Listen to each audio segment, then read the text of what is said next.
A thin application covering the entire surface of the canvas. I use this as my helper in a lot of instances in my paintings. Sometimes we don't use it, but in this particular case, it's get a flow into the sky with colors.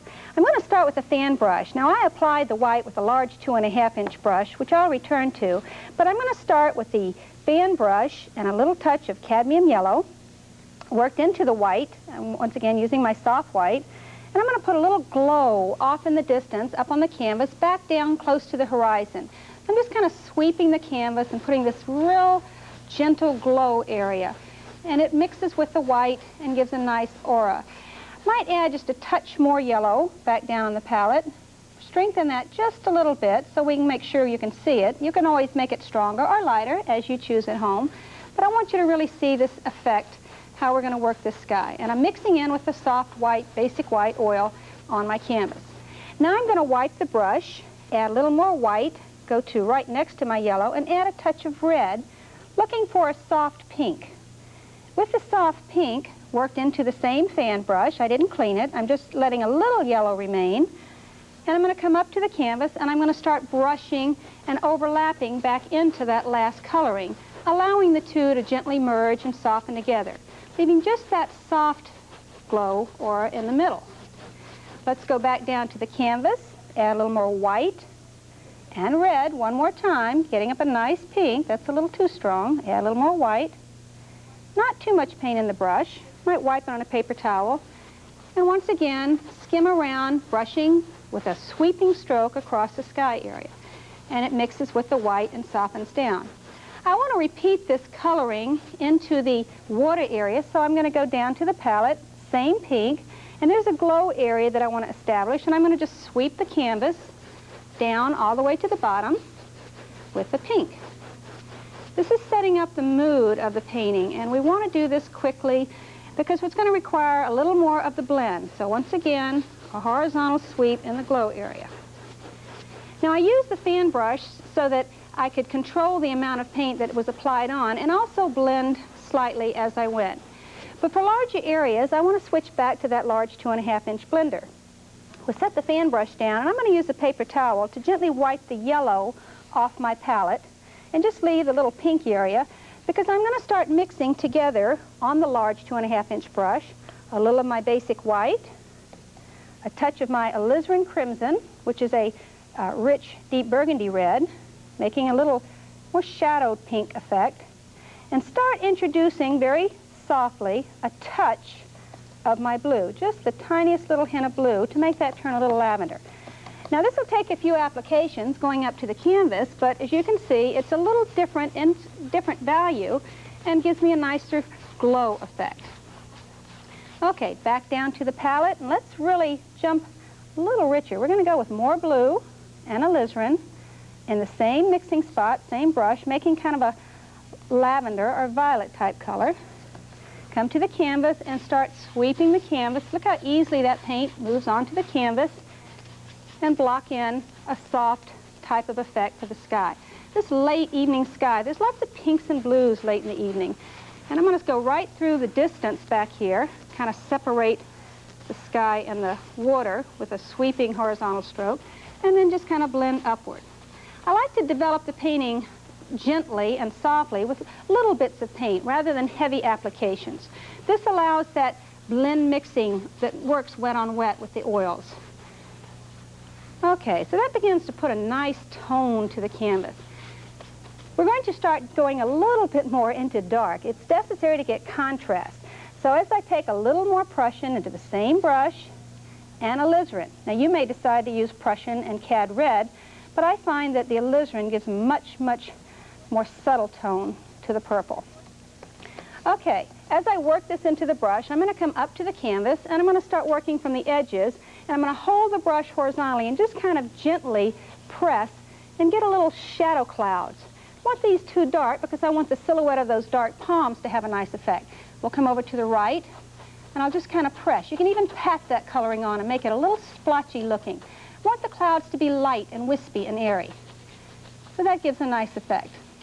Maybe down at the horizon we'll need just a little more contrast. So on the sides I'll pull in the sky area. If I want to blend up, get rid of the lines, I just gently ease my pressure and stir blend that more softly. Over here on the left, maybe a little more contrast. Away from my light source, I want a little more shadow. So I can brush blend or mix by varying the pressure on my brush. Okay, let's leave that for a minute and go into the water area. I'm going to press the brush and come in and lift off in that pink area, just with a long streaking stroke from the sides in, and just flipping the brush as I come over that pink area. Now I need a little more contrast at the horizon, so let's go back down to the palette for a moment. Reload, a little more of that same mix, come back up to the canvas, and then we're going to find that separation of the horizon line. I'm going to turn the brush narrow now and just kind of slide across there very gently, hopefully getting an established horizon line that's fairly straight.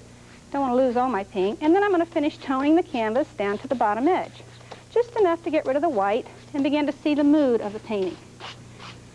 Okay, little skimming across there. I need to darken this one more time, and then we can start proceeding with some of the detail work of the painting. Losing that horizon just softly at this stage. Okay, back to the palette. More Prussian, more alizarin, getting a darker, richer value. The same mix. Sometimes I go a little more in the blue, sometimes I go a little more in the lavender. Come back up to the canvas, and let's strengthen the watercolor on the edges. Notice how I just kind of come in and lift and skim back there at the distance. Want more depth on the sides to keep that glow area building. You can do it with the skinny edge of the brush or with a wide sweeping motion. And I have a faint guide that'll hopefully keep my horizon fairly straight. If not, I'll go back in and straighten it up. But right now I want to just get this block in. I'll darken this corner over here, kind of like painting a wall. But I'm allowing the paints to brush blend softly, and the placement is fairly careful. Okay. If you need to use a dry brush to go back in and soften that, you can. But I'm going to switch now back to the fan brush and wipe it off. That had that pink color on it. Go back down to that lavender or purple mix and just rub the brush in it. Don't need a lot of paint. Then come up to the canvas and establish a shadowed type of a wave that angles down towards the right-hand corner. Now, that doesn't look too much like a wave at this stage, but it will as I catch the bottom edge and gently pull it in the direction I want the water to be appearing as it flows. And that light contrast back there is nice with that glow in the distance. Okay, let's go back down to the palette. A little more of the same mix, working it into the brush. And then we'll establish a little beach line or wave coming up on the shore. I'm going to turn the brush skinny now and just kind of zipper it. I call it zipper because you kind of zigzag down towards the right corner and just get a little of that contrast, and then catch it and brush it gently horizontally as you get that wave to kind of lay down. Notice how easily the paints move and flow and brush mix on. It gives a lot of interest. I want this to diminish, so I'm going to establish that a little farther back and just kind of let those lines kind of merge as they go into the distance.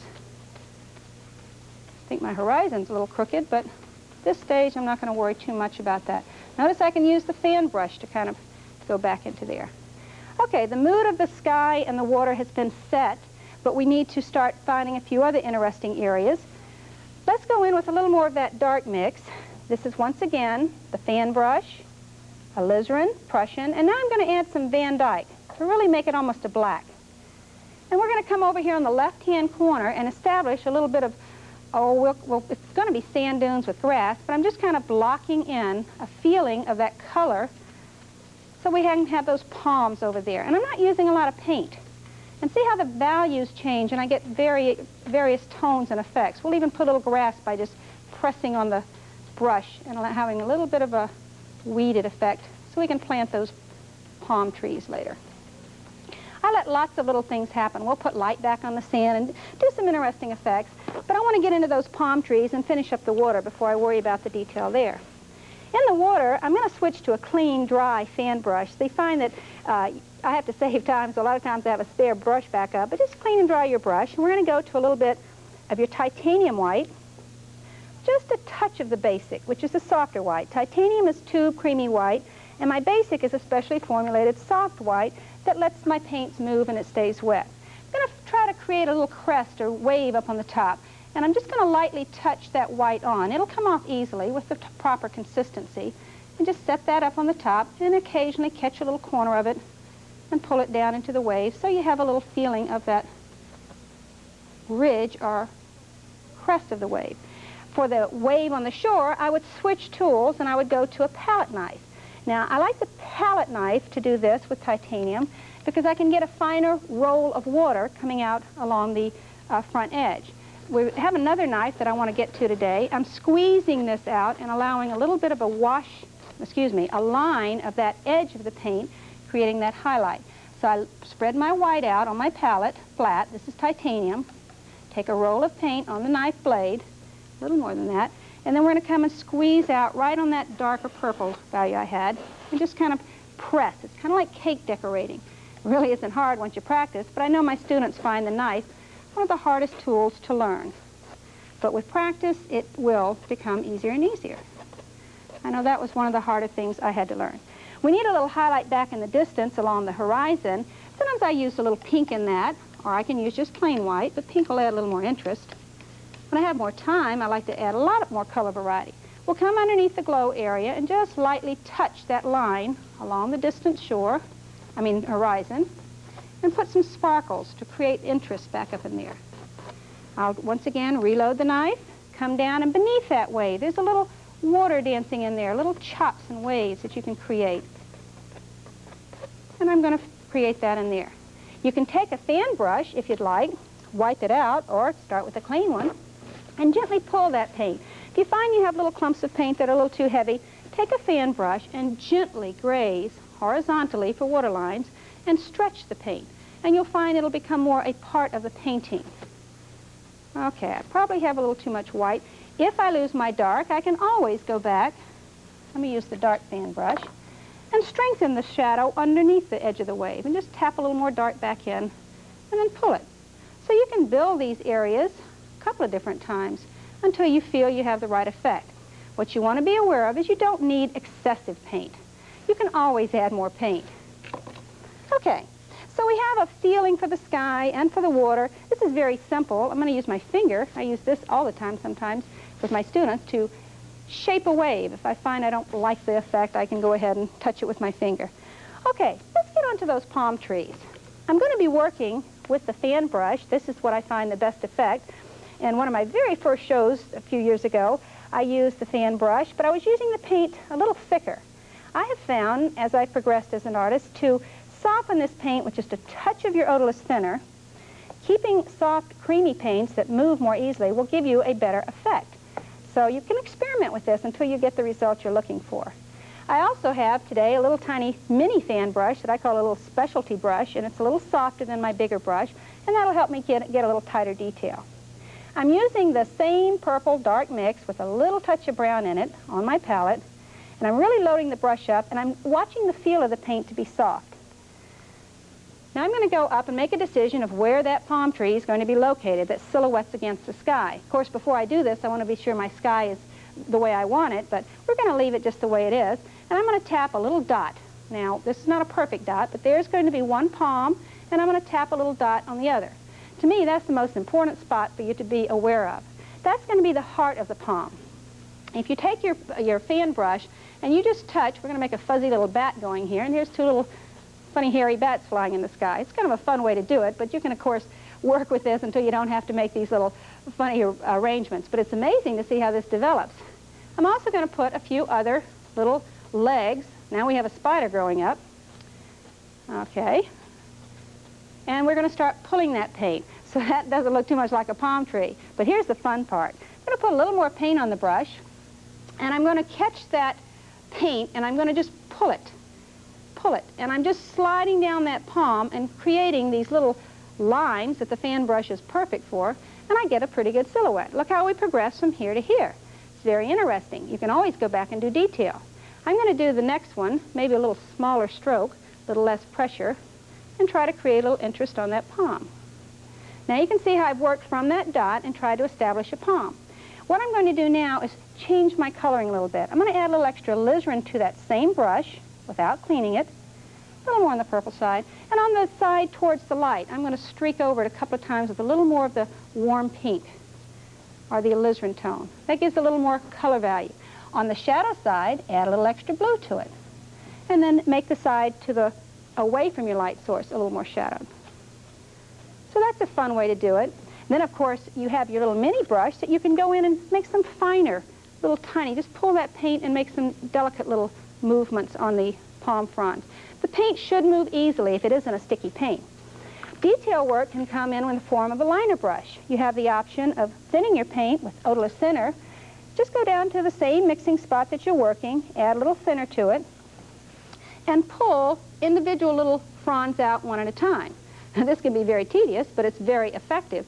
And I'm just kind of brushing each little individual frond together one at a time. I could spend hours doing this particular technique of the individual detail, but you want to make sure that your contrast. Notice you can see the sky from behind this. I could strengthen my colors. I can highlight with pink. There's so many effects that I could add to this, but I have a foundation that I'm building on. Using the liner brush with the same purple and a little more brown in it, I'm going to establish the trunks. Now, you want to be careful. I have done this in the past with palette knives, but I find your liner brush much more effective in keeping the trunk of the palm tree, which is very slender and very narrow, stay in more control by using the liner and not the palette knife. We don't want a heavy telephone pole look. Some artists like to start at the heart of the palm, at that circle area, and come down. Others feel more comfortable stroking up towards the palm, but you have to be sure that your location, that you're heading to the right dot. I'm going to start on this one and start right at that dot and just slide the brush down with a little bit of a curve, and maybe we'll go right back up again until we get it to the right thickness. Okay, it's always thicker on the bottom, so a reload of the brush, a little more brown in that, and we come back up and thicken, or make a second stroke a little wider at the bottom. And there we have a stalk. Begins to look a little more, make a little more sense, doesn't it? Okay. Thinner, your brown, with some of the blue or purple in it. You could go straight brown. This one can be done in greens and all, but right now we're just trying to work with effect. This is a fun way to get a little bit of a bend into the tree. You don't want to get too irregular, although palms do have some very unique strokes. I'm going to curve this just so it looks like it's got a little bend from the breeze in there. I want to be careful I don't get too elaborate or too odd in its shape, but I think that's going to give it a nice flow. Adding a little dark to the brush and making sure up near the top edge that there's shadow up there. Those fronds also make dark on the backs of the trunk line. So I'm adding a little darks, bringing in a few little darker, maybe a little dead frond hanging down. These little details are a lot of fun. But there's some other things I want to get to, some little specialty techniques that I think will help you develop a painting. I have a little area in here in the palm trunk that I think I need to work on. Let's see if we can block that in. Sometimes if I make a real big mistake on this, I put a monkey going up it. But I hope I don't have to do that today. Okay. We need a little shadow cast from this back across the sand. Use your liner brush or another brush, but I'm going to use the liner, and just take that same dark color and just kind of tap away from your light source and let that shadow just be kind of going over across the sand. Maybe a few little pieces of grass that are taller, wispy effects. Okay, we could have a little indication of the little ribs of the palm just by wiping the brush and going in and just making a little tiny smile line across the palm to have this neat ridge line. We can highlight with a light pink.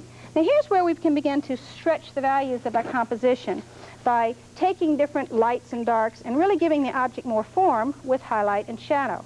I could darken one side. Right now I'm going to the palette and mixing up a light, vibrant pink. This is going to enhance the painting with the type of color flow that I'm working with.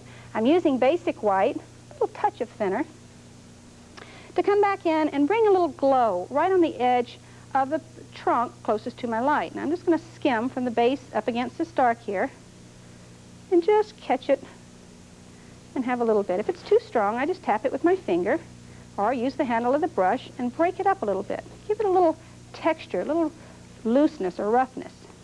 A little touch of the brush. Sometimes the pink is a good highlight color to come up into your palms and bring a few little individual strokes that look like a little light capturing on the edge of the few of the fronds. This is detail work that you could spend hours on. Right now, I'm looking for contrast areas to build my lights and my darks. To probably build that pink a little more vibrant. We could put coconuts in the tree. I'm not sure what this is. So we'll just pull it down and make a frond out of it.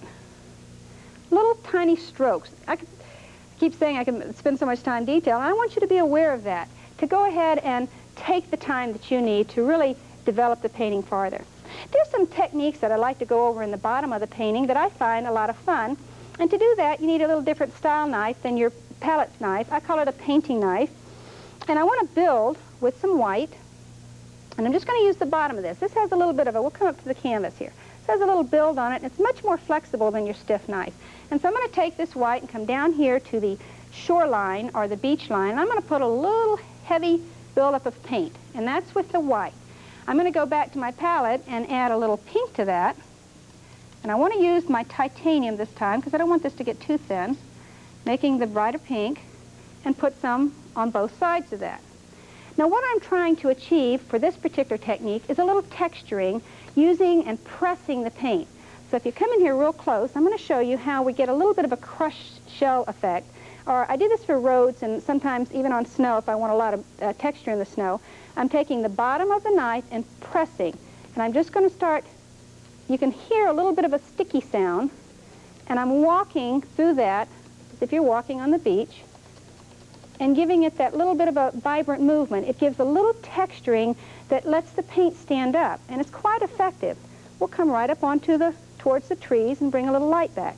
And you can see how over here I can pick up the dark and actually walk the dark back down into the lights occasionally. And it's a nice effect. You can build lots and lots of paint that way. Maybe a little more of that effect with a little more of the pink and a little on the point, and maybe find a little patch of light hitting on the sand, and we just put it there, wipe the knife, and I'm going to press. And you'll see that little, if you come in real close, maybe you can see the movements that the knife allows the paint to create. Very effective and a lot of fun to do. Once I've gotten the sand established, I'll take my little mini brush. This is a neat little fan brush. I'm getting to where I have so much fun with some of these specialty brushes, but you could keep it simple. I could do it with my favorite fan, which is the one that gives me the most versatile effects. But I've got this little soft mini fan, and I'm going to go to some of my darker purple mix, come back up to the canvas, and add a few more grass patches over here. A little more interest. So I just touch and lift up, and you can see the little detail grasses. Now just kind of tap them on and gently lift them up.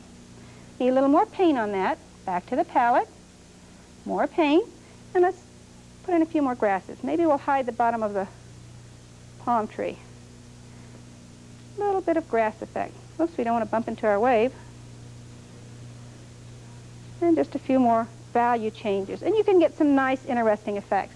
A lot of fun to do that.